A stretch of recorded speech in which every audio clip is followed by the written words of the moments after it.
Oke, selamat datang kembali. Hari ini kita mau coba bedah sesuatu yang menarik banget. Bab 5 dari buku Clean karya James Hamblin. Judulnya Detoksifikasi. Kita bakal coba ngintip ke balik layar industri skincare yang, ya, produknya mungkin lagi ada di rak kamar mandi Anda sekarang. Mhm. Misi kita kali ini tuh simple. Kita pengen ngerti, kenapa sih industri perawatan kulit ini aturannya kayak Wild West gitu ya? Kita bakal lihat gimana regulasinya, gimana itu memicu munculnya merek-merek independen, sampai ke masa depan skincare itu sendiri. Betul.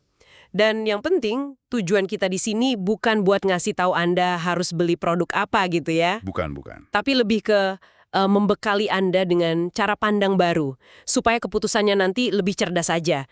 Kita mau lihat kenapa sistem yang ada sekarang ini lebih mirip sistem kepercayaan buat perusahaan, bukan jaminan keamanan buat kita para konsumen. Oke, ayo kita mulai dari situ. Kebanyakan dari kita kan mikirnya gini, produk yang kita pakai tiap hari, diolesin ke muka, ke badan, pasti diatur ketat dong sama pemerintah. Logikanya kan gitu. Harusnya, ya. Tapi ternyata Kenyataannya jauh banget dari itu ya. jauh banget sih. Dan yang paling aneh itu cara pengkategoriannya. Maksudnya? Jadi produk itu diatur bukan berdasarkan isinya apa, tapi klaim marketingnya apa. Ah, Jadi ada 3 keranjang lah istilahnya. Sabun, kosmetik, sama obat. Sabun, misalnya, itu diatur sama badan yang ngurusin keamanan produk konsumen. oke. Badan yang sama, yang ngawasin tapak camping atau mainan anak-anak. Tunggu, serius. Jadi sabun cuci muka saya itu regulasinya setara sama kapak. Iya, Itu kan absurd banget, artinya mereka baru bertindak kalau udah ada masalah gitu. persis. Sifatnya reaktif, bukan preventif. Wow. Nah, keranjang kedua itu kosmetik. Ini diawasin sama FDA, tapi, nah ini kuncinya. Nggak butuh persetujuan prapasar. Maksudnya nggak butuh izin sebelum dijual. Betul. Perusahaan nggak punya kewajiban hukum buat membuktikan produk mereka aman sebelum dilempar ke pasaran. Jadi ini murni soal kepercayaan yang tadi Anda sebut ya. Kita cuma bisa berharap perusahaannya jujur dan ngetes sendiri produknya. Benar sekali. Baru kategori ketiga, yaitu obat, yang aturannya super ketat. Butuh uji klinis bertahun-tahun, biayanya jutaan dolar. Ah, oke. Makanya kan, produk kosmetik sering bilangnya membantu menyamarkan kerutan, bukan menghilangkan kerutan. Oh, karena beda kata itu beda regulasi. Satu kata itu bisa jadi pembeda antara butuh izin jutaan dolar atau enggak sama sekali. Gila. Tapi yang bikin saya lebih kaget lagi, undang-undang utama yang jadi payung hukum semua ini, itu dibikin tahun 1938. Beneran? Tahun 1938. Itu tahan zaman sebelum ada internet, sebelum TV berwarna, bahkan kok bisa aturan setua itu masih dipakai? Dan hampir nggak pernah diupdate secara signifikan. Disitulah celah terbesarnya. Karena undang-undangnya udah tua banget, FDA jadi kayak nggak punya gigi. Nggak punya wewenang? Mereka nggak punya wewenang hukum untuk memaksa penarikan produk kosmetik, bahkan kalau produk itu terbukti bahaya. Mereka cuma bisa, menyarankan. Ini kedengarannya bahaya banget. Pasti ada contoh kasusnya kan? Tentu, ada 2 contoh yang gamblang banget. Pertama, kasus Wen Cleansing Conditioner. Oh, yang sempat populer itu ya? Iya. Nah, produk ini perusahaannya sendiri menerima lebih dari 21.000 keluhan, langsung dari konsumen. Sebentar, berapa?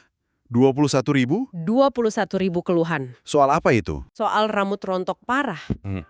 Dan mereka nggak punya kewajiban hukum untuk melaporkan angka sebesar itu ke FDA. Ya ampun, jadi bisa disimpan aja gitu di laci tanpa ada yang tahu? Tepat, jadi produknya ya tetap dijual. Oke, itu satu. Contoh kedua, Contoh kedua lebih ngeri lagi. Riasan dari Claire's. toko aksesori buat remaja itu? Betul.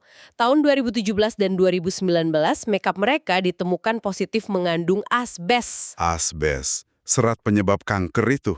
Di dalam produk yang dipakai anak-anak. Ini gila. Ya, asbes, serat tajam yang kalau terhirup bisa menyebabkan kanker. FDA mengonfirmasi temuannya, tapi lagi-lagi, mereka nggak bisa maksa Claire's narik produk itu. Jadi gimana akhirnya? Akhirnya perusahaan menariknya secara sukarela. Kemungkinan besar karena ya pemberitaan negatif di media. Jadi yang jadi polisinya bukan regulator, tapi tekanan publik dan media sosial. Persis. Oke, jadi kesimpulannya, tanggung jawab terbesar itu jatuh ke tangan kita sebagai konsumen ya. Kita yang harus jadi detektif buat produk kita sendiri. Mhm. Nggak heran kalau banyak orang jadi skeptis dan ya cari jalan sendiri. Ini nyambung ke gerakan pemberontakan dari dalam industri itu sendiri kan? Tepat sekali. Ketidakpercayaan itu jadi lahan subur buat merek-merek baru yang filosofinya, wah, beda 180 derajat. Dan yang menarik, para pendirinya ini bukan dari sekolah bisnis atau ahli kimia. Mereka adalah pasien yang frustrasi. Maksudnya pasien, gimana tuh? Mereka mulai bisnisnya itu dari krisis kesehatan pribadi. Ada kisah Rachel Winard, pendiri Sopwala. Dia menderita lupus. Penyakit autoimun kan? Betul. Kulitnya jadi super sensitif. Sampai di titik terparahnya, kena air aja kulitnya sakit. Wow. Karena putus asa nggak nemu produk yang cocok, dia akhirnya mulai ngeracik sendiri di dapurnya. Dari situlah mereknya lahir. Jadi kebutuhannya sangat personal ya, bukan karena lihat peluang pasar. Sama sekali bukan. Sama juga kayak Adina Grigore dari SW Basics. Dia bertahun-tahun pakai krim steroid buat masalah kulitnya, sampai suatu hari ruamnya nyembar ke seluruh tubuh. Astaga. Dokter nyaranin steroid yang lebih kuat, tapi dia nolak. Dia malah memutuskan berhenti pakai semuanya, cuma pakai air. Terus apa yang terjadi? Kulitnya justru membaik. Wah, Dan pengalaman itu jadi filosofi bisnisnya. Biarkan saja kulitmu. ini kan gebrakan besar ya, dari industri yang puluhan tahun ngajarin kita pakai 10 langkah perawatan. Tiba-tiba ada yang bilang, coba deh nggak usah ngapa-ngapain. Ini bukan lagi jualan produk, tapi jualan filosofi, jualan ide less is more. Ini perlawanan langsung terhadap siklus industri yang, ya gitu, jual masalah, terus jual solusinya. Padahal kadang solusinya malah bikin masalah baru. Tapi, apa itu realistis buat semua orang? Maksud saya, industri ini kan besar karena orang butuh solusi. Kita pengen krim yang bisa bikin jerawat hilang semalam. Tentu. Apa benar-benar cukup dengan biarkan saja kulitmu? Pertanyaan yang bagus.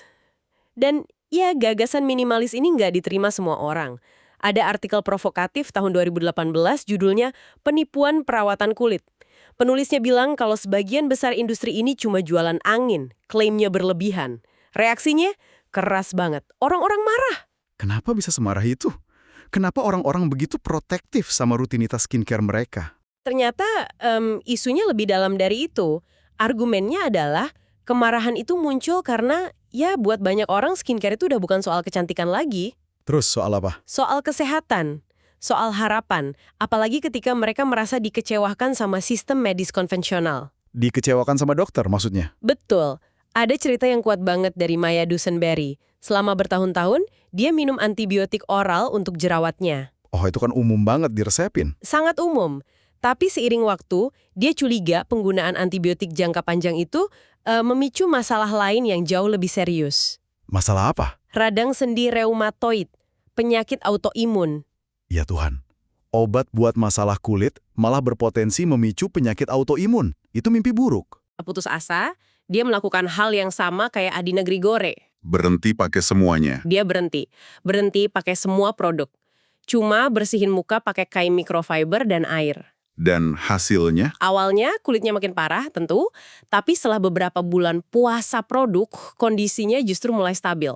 Untuk pertama kalinya setelah bertahun-tahun. Luar biasa. Kisah seperti ini kan menunjukkan gambaran yang lebih besar ya. Orang yang rela ngabisin jutaan buat sebotol serum, itu seringkali bukan karena mereka sombong. Mereka itu pasien yang putus asa. Mereka cari kendali yang nggak mereka dapatkan dari sistem medis. Rutinitas skincare itu jadi semacam ritual buat merebut kembali kendali atas tubuh mereka. Oke, jadi sistemnya kacau, responsnya gerakan less is more dari orang-orang yang frustrasi. Tapi kayaknya ini mengarah ke sesuatu yang lebih besar lagi ya. Cerita Maya tadi seolah-olah bilang kalau kulit kita itu punya kecerdasan sendiri. Mungkin kuncinya justru jangan diganggu. Nah, Ini nyambung ke konsep mikrobioma yang lagi rame dibicarakan itu kan? tepat sekali. Ini membawa kita ke perbatasan berikutnya. Masa depan perawatan kulit. Mikrobioma kulit. Ekosistem triliunan bakteri, jamur, dan virus yang hidup di kulit kita. Sekarang kan produk probiotik ada di mana-mana ya. Betul, tapi ini dunia yang jauh lebih rumit dari sekedar klaim di label. Rumitnya di mana? Bukannya tinggal olesin bakteri baik ke wajah, selesai? Nah, itu dia pertanyaannya. Apa yang sebenarnya ada di dalam produk probiotik itu? Apakah isinya bakteri hidup yang beneran bisa tumbuh di kulit? Atau isinya cuma immunity lysate, pecahan-pecahan bakteri yang udah mati? Oh, Keduanya bisa aja diklaim sebagai probiotik, tapi efeknya jelas beda banget. Wah, tunggu. Itu ibaratnya kita pengen bikin peternakan babi, tapi modalnya cuma beli bacon. Gitu ya? Analogi yang pas banget. Jadi gimana pendekatan yang benar? Para ilmuwan sejati di bidang ini, kayak Julie Sigre dan Julia O, pendekatannya jauh lebih canggih. Mereka nggak cuma mikirin soal nambahin bakteri baru, itu probiotik. Mereka juga meneliti prebiotik. Prebiotik. Itu apa lagi? Itu makanan buat menyehatkan bakteri baik yang udah ada di kulit Anda. Jadi bukan mendatangkan penghuni baru, tapi ngasih makan penghuni lama yang baik. Tepat. Dan ada lagi yang lebih futuristik, bakterioterapi. Ini penggunaan semprotan berisi bakteri hidup yang dikembangbiakan khusus untuk ngobatin kondisi tertentu kayak eksim. Jadi kita nyemprotin pasukan bakteri baik ke kulit kita. Betul, dan hasilnya di studi awal sangat menjanjikan. Bakteri baik itu mengalahkan bakteri jahat yang bikin peradangan. Ini kedengarannya udah kayak fiksi ilmiah. Bukan lagi sekedar ngolesin krim, tapi intervensi ekologis di kulit kita. Memang, sainsnya masih sangat baru, tapi pesan utamanya udah mulai kelihatan jelas. Filosofi masa depan untuk kulit yang sehat itu mungkin bukan lagi tambahkan lebih banyak produk. Tapi, Tapi, jangan ganggu. Ini soal belajar gimana cara mendukung ekosistem yang udah ada. Bukan ngebom semuanya pakai sabun antibakteri terus coba bangun lagi dari nol. perjalanan yang luar biasa ya. Kita mulai dari Undang-Undang tahun 1938. Sampai ke bakteri rekayasa genetika yang suatu hari bisa jadi pabrik obat mini di kulit kita. Kompleks banget. Dan kesimpulan utamanya dari sini sebenarnya bukan daftar produk mana yang bagus atau jelek ya. Bukan sama sekali, tapi sebuah pergeseran cara pandang. Kita diajak untuk berhenti melihat kulit kita sebagai kanvas mati yang harus dipoles. Sebaliknya, kita harus mulai melihatnya sebagai, sebagai taman, ekosistem hidup yang butuh dirawat, bukan ditaklukkan. Sebagai penutup, kami ingin meninggalkan Anda dengan satu pemikiran. Ada ironi besar di sini kan? Obsesi kita sama kebersihan dan sterilitas, malah melahirkan industri raksasa yang tujuannya sekarang untuk mengembalikan apa yang udah susah payah kita hilangkan. Mikroba, minyak alami, keseimbangan pH. Betul. Jadi, saat berikutnya Anda lihat deretan produk di kamar mandi, coba deh pikirin ini. Berapa banyak dari produk itu yang fungsinya untuk menghilangkan sesuatu dari kulit Anda? Dan berapa banyak yang fungsinya untuk mengembalikan sesuatu? Apa artinya kalau Anda mulai mengevaluasi rutinitas Anda, bukan lagi berdasarkan standar kebersihan steril, tapi berdasarkan apakah rutinitas itu mendukung atau justru merusak ekosistem tak terlihat yang merupakan bagian dari diri Anda?